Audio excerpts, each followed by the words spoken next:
అందరికీ నమస్కారం. ఇటీవల ఆంధ్రప్రదేశ్ ప్రభుత్వం పంచాయతీరాజ్ వ్యవస్థలోని ఒక చారిత్రాత్మకమైనటువంటి నిర్ణయం తీసుకుంది.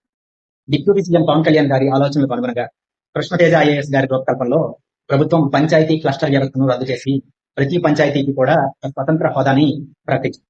దీనివల్ల ప్రతి గ్రామం ఇప్పుడు ఒక మినీ ప్రభుత్వంలాగా పనిచేయవచ్చు. మొత్తం ఆంధ్రప్రదేశ్ లో 19,351 గ్రామ పంచాయతీలు స్వతంత్ర పరిపాలన యూనిట్లుగా మారాయి. ఇవన్నీ కూడా జనాభా, ఆదాయం, అభివృద్ధి స్థాయిల ఆధారంగా మొత్తం 4 గ్రేడ్లుగా విభజించబడింది.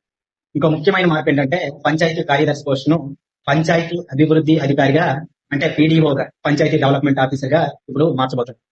ప్రతి పంచాయతీలో కూడా పారిశుద్ధ్యం, తాగునీరు, వీధి దీపాలు, ఇంజనీరింగ్, పన్నుల వసూలు వంటి కొత్త వ్యవస్థలు, కొత్త విభాగాలు రాబోతుంది. రూరల్ పంచాయతీల్లో ఉన్నటువంటి జూనియర్ అసిస్టెంట్లు, బిల్ కలెక్టర్లు ఇప్పుడు సీనియర్ అసిస్టెంట్లుగా అప్గ్రేడ్ కాబోతుంది. కొత్తగా డిజిటల్ అసిస్టెంట్లతో ఒక ఐటీ విభాగం కూడా రాబోతుంది. ఖాళీగా ఉన్నటువంటి పీడీఓ పోస్టులు 2026 సంవత్సరం పూర్తి కాకముందే భర్తీ చేయాలని ప్రభుత్వం నిర్ణయించింది. ఈ ఉత్తర్వులను రాష్ట్ర పంచాయతీ రాజ్ శాఖ ముఖ్య కార్యదర్శి శశిభూషణ్ కుమార్ గారు జారీ చేశారు. ఇది గ్రామ పరిపాలనను బలపరచడానికి ఒక పెద్ద అడుగుగా చెప్పొచ్చు. ప్రతి గ్రామం కూడా ఇప్పుడు స్వతంత్ర యూనిట్ గా మారుతుంది.